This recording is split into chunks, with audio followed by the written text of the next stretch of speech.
They designed a system you can never escape. Every country on earth is in debt.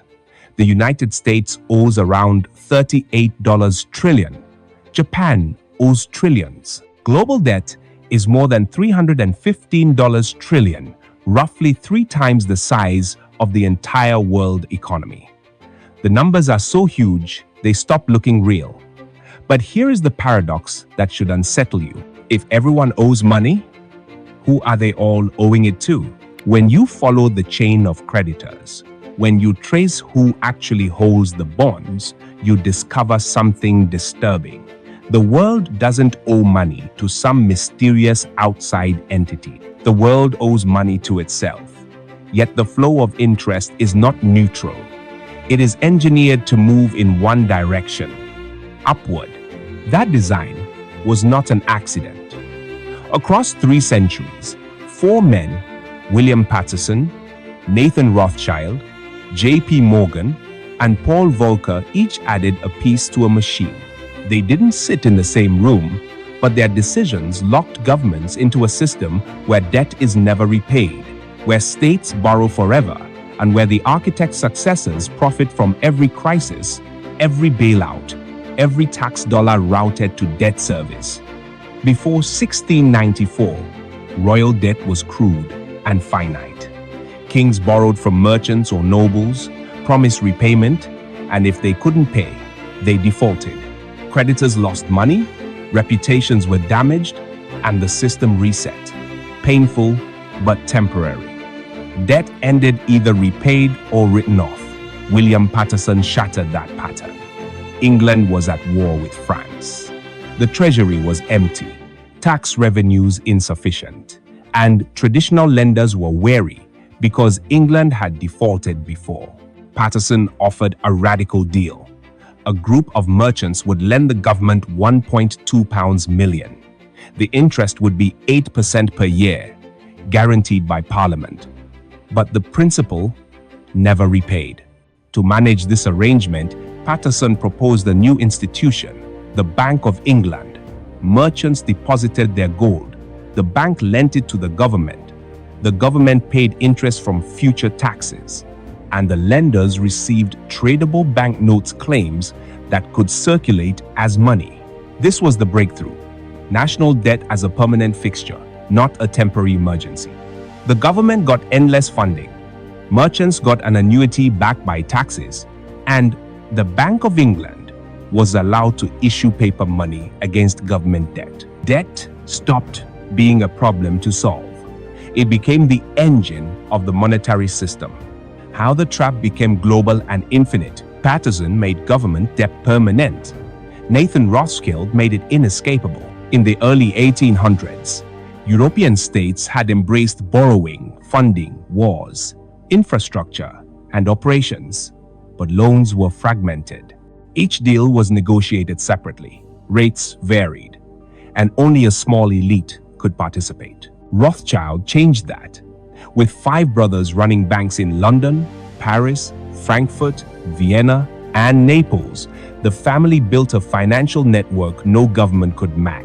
Nathan Rothschild's genius was to turn sovereign debt into a mass market product. Instead of simply lending to governments, he bought bonds at a discount, then resold them to investors at a premium. He created a deep secondary market. Governments got instant cash. Investors got tradable bonds. And Rothschild sat in the middle, controlling issuance, distribution, and information.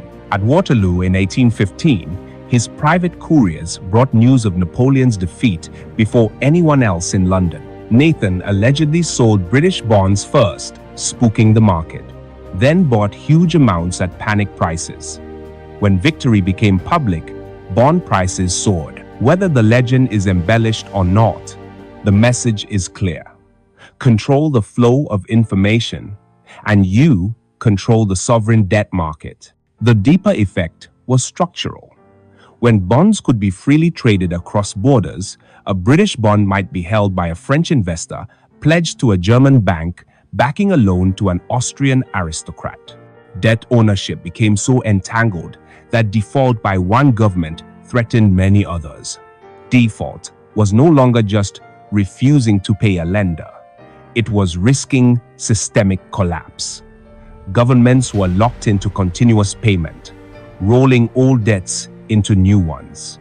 J.P. Morgan added the next layer in the early 20th century. After the Panic of 1907, he personally orchestrated a bailout from his mansion, acting as an unofficial central bank. But he knew this ad hoc system couldn't last. The solution was a permanent institution that looked public but was designed by bankers. In 1910, on Jekyll Island, Morgan's Circle drafted the blueprint for the Federal Reserve System 12 regional banks, a public-sounding name, and a governance structure that gave private banks immense influence. When Congress passed the Federal Reserve Act in 1913, a new mechanism was born. The US government could issue bonds. The Federal Reserve could create money to buy them. There would always be a buyer for government debt. The old constraint, how much can markets really lend, was gone. The debt machine had a central engine capable of running forever. Modern parallel plus outro. Why you can't exit the system? By the late 20th century, the architecture was nearly complete. Patterson, permanent national debt. Rothschild, global, tradable sovereign bonds. Morgan and the Fed, infinite demand for government debt via money creation. Paul Volcker's era made the trap global and inescapable. In the late 1970s, US inflation was out of control. As Federal Reserve Chairman, Volcker raised interest rates to nearly 20%, crushing inflation but detonating a time bomb in the developing world. Countries like Mexico, Brazil, and Argentina had borrowed heavily in dollars at lower rates. Suddenly, their interest costs tripled. By 1982, Mexico could not pay. A true default would have wiped out major US banks. Instead, the International Monetary Fund stepped in with rescue, loans money not to free these nations from debt, but to keep interest payments flowing to Western banks. In exchange, debtor countries accepted structural adjustment, austerity, privatizations, currency devaluations, and deep loss of economic sovereignty. Volcker's innovation was simple and brutal.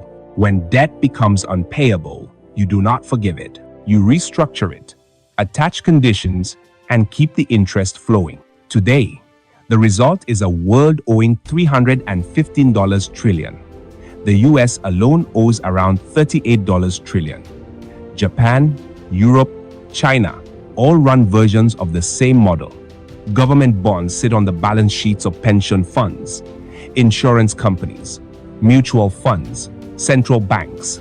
The debt chain wraps the entire planet.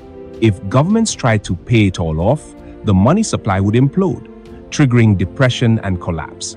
If they defaulted, the interconnected web of claims would snap. So, they do the only thing the system allows. They roll the debt forever. Interest becomes a permanent tax, routed through the state to the institutions that hold the bonds, giant asset managers, banks, and funds.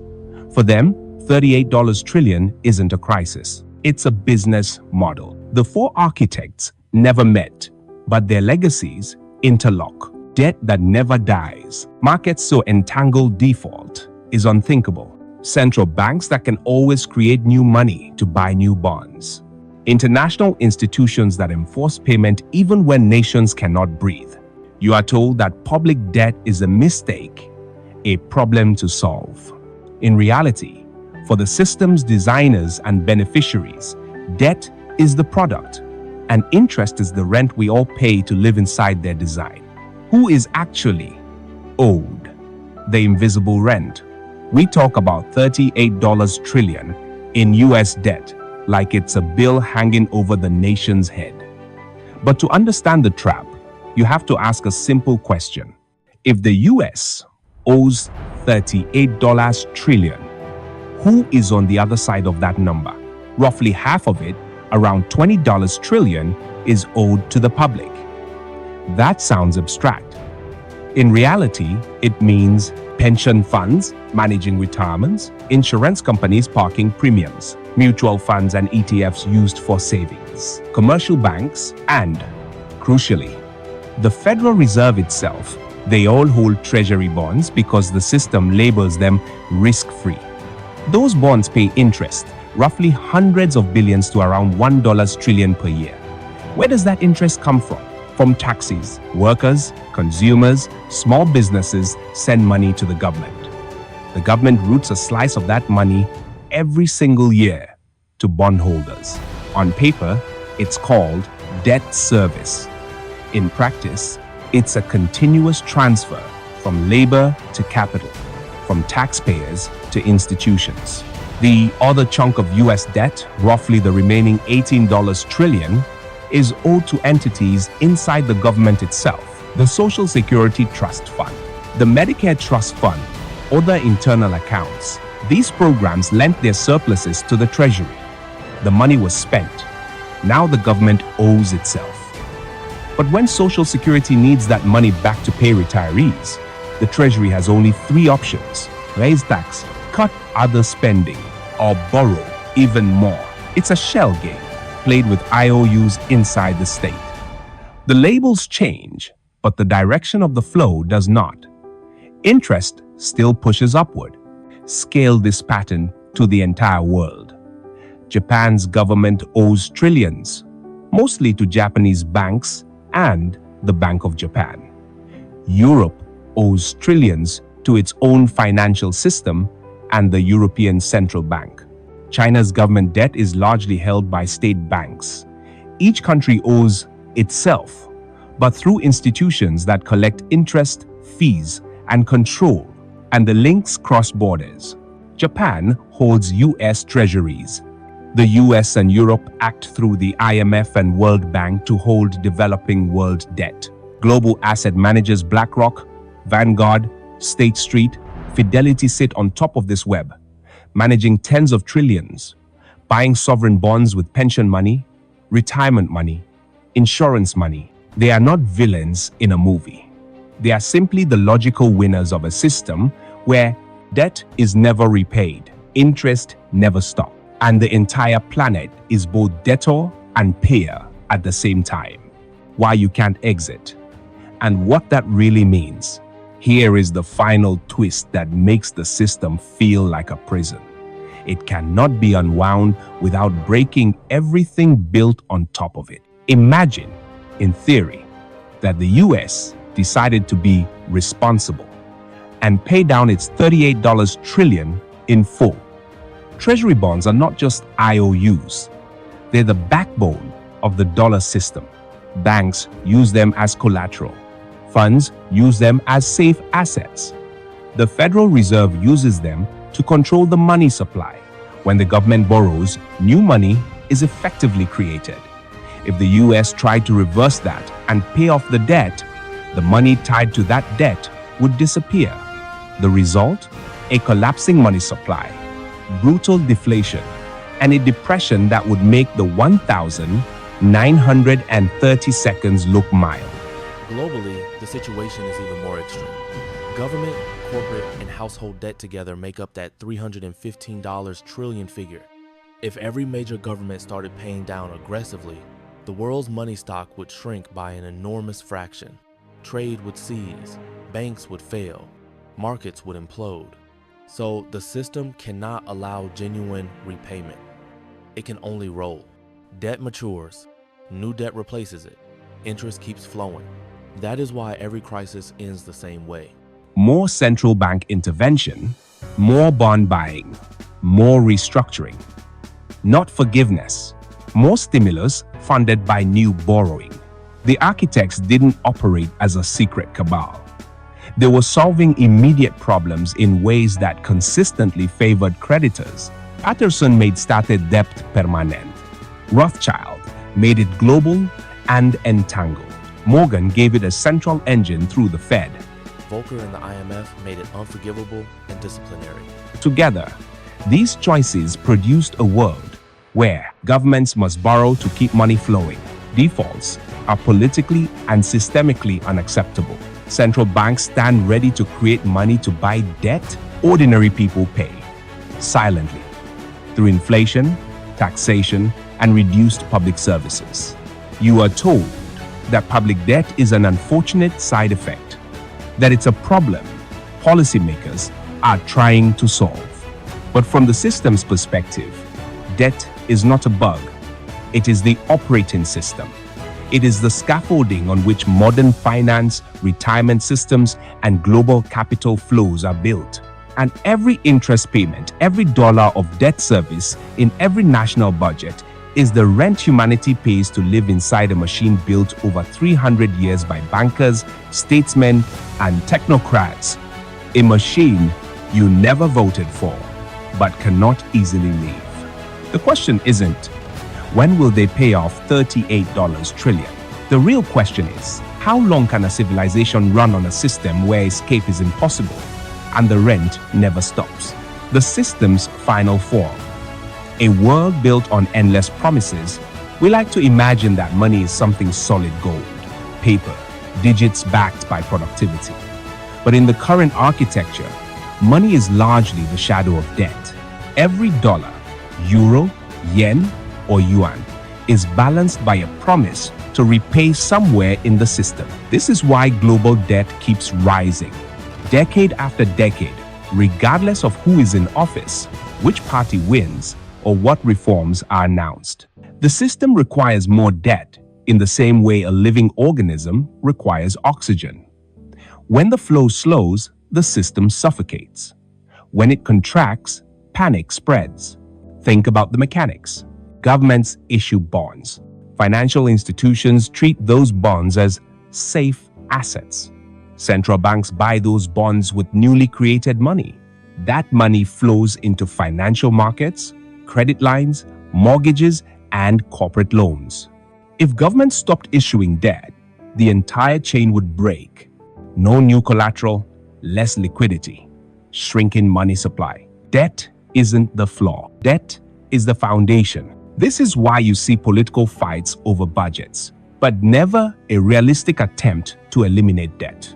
The machine can tolerate inflation, austerity, stagnation, and even geopolitical conflict, but what it cannot tolerate is a genuine reduction of total debt. When debt shrinks, recessions hit. When debt collapses, depressions hit. When debt creation stops, the financial world stops with it. This is the uncomfortable truth behind the phrase, too big to fail.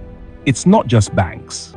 It's the entire architecture of global finance. For centuries, citizens were taught that debt is a temporary burden, a problem responsible leaders eventually solve. But for governments, debt is not a burden. Debt is power. It funds wars without raising taxes. It finances political promises without immediate sacrifice. It keeps financial institutions dependent on the state. And it binds entire nations into long-term obligations enforced by markets and institutions. Viewed from that angle, the system isn't failing. It's doing exactly what it was designed to do. Dừng, là phải. Đợi tôi. TEFT. Part 7. The silent rent. How you pay without noticing. Every year, governments collect trillions in taxes. A large and growing slice of that revenue does not go to schools, hospitals, infrastructure, or social programs. It goes to interest payments. In the United States, this debt service cost is approaching $1 trillion per year, more than the military budget, more than Medicaid, more than anything except Social Security. Think about that. $1 trillion siphoned upward, not once, but every year. This is the rent built into the system money paid, not for products or services, but for the right to exist inside a structure built centuries ago. The payments go to pension funds, banks, insurance companies, large asset managers, central banks. These institutions own the bonds. You supply the taxes. The system collects the difference. This is not fraud. It is not a conspiracy. It is simply how sovereign debt works when repayment never occurs and the interest must always be serviced. Now scale this pattern globally. Europe spends hundreds of billions annually on interest. Japan, trillions. Developing nations often spend more on interest than on education or healthcare combined, and the payments all stream upward to the same narrow set of global institutions managing the world's largest portfolios. If you want to understand why the debt cannot be cancelled, why it cannot shrink, why governments panic when markets wobble, this is why interest isn't a cost. It's the point, the no-exit paradox. And what you're not supposed to ask. Here is the paradox at the center of the global economy.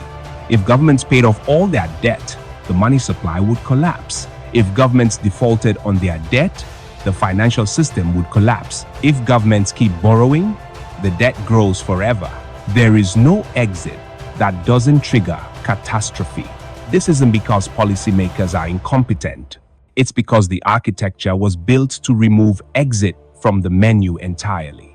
Default is unacceptable because bonds are entangled in pensions, bank reserves, insurance pools, and international portfolios.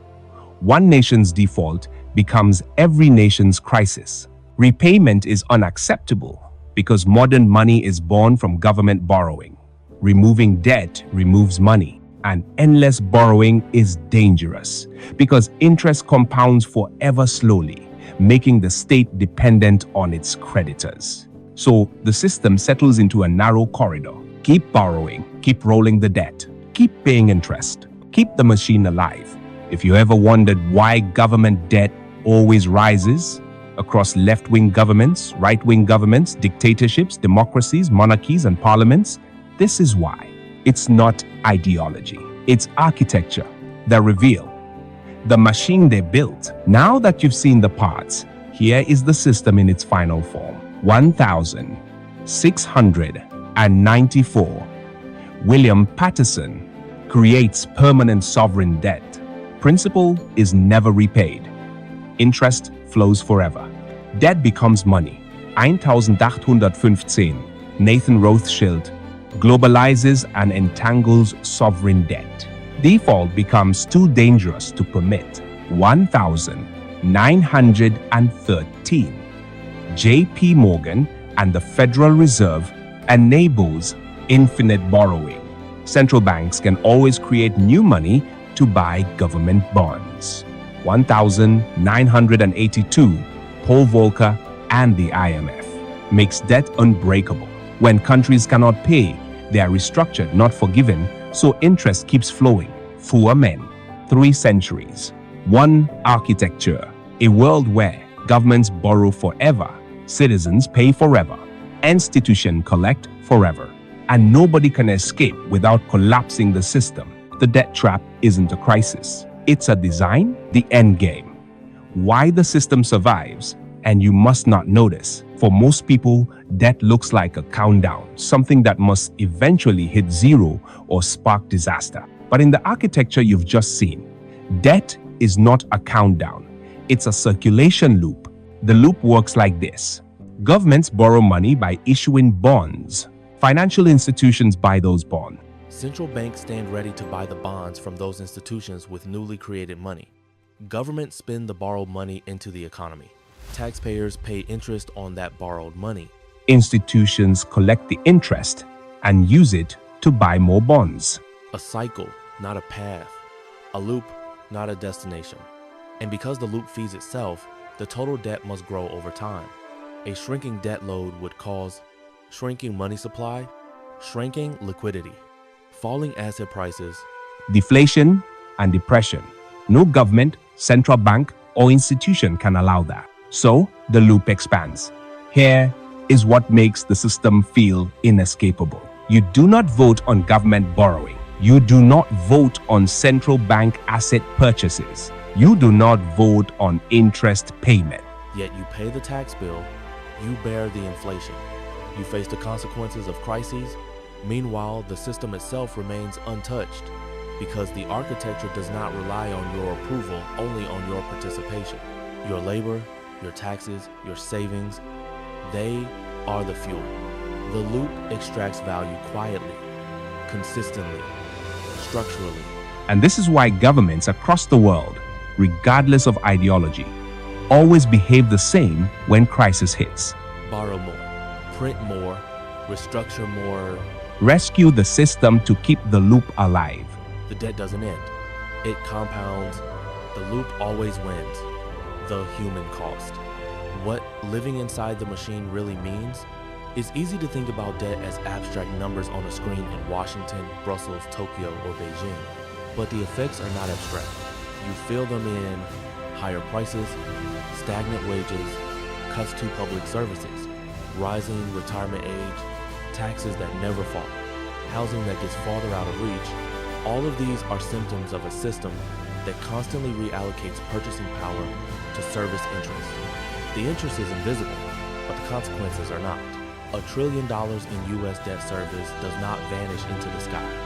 It goes into bond funds, banks, central banks, pension managers, insurance firms. These institutions do not create food, houses, medicine, or energy. They create claims on those things. And the more debt grows, the larger their claims become. To keep the system balanced, governments often suppress the very things that make life better. Lower taxes, impossible interest must be paid. Higher wages, risky, could fuel inflation. More public investment, difficult borrowing costs rise. And so the average citizen ends up financing a machine that becomes more complex, more leveraged, and more dependent on continuous interest payments.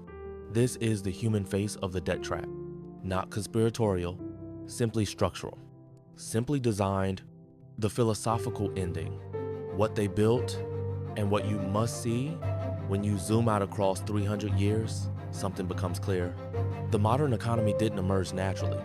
It was engineered, deliberately, incrementally, by people solving their problems in ways that became your constraints. Patterson solved a war finance problem by inventing permanent debt. Rothschild solved a market fragmentation problem by creating global interdependence. Morgan solved a financial panic problem by creating a central bank that could manufacture money from government IOUs. Volcker solved an inflation problem by locking nations into perpetual creditor discipline. None of them intended to create a planetary trap. But today, the world runs on a design that makes escape impossible without collapse. A design where nations cannot repay, cannot default, cannot stop borrowing, cannot break free.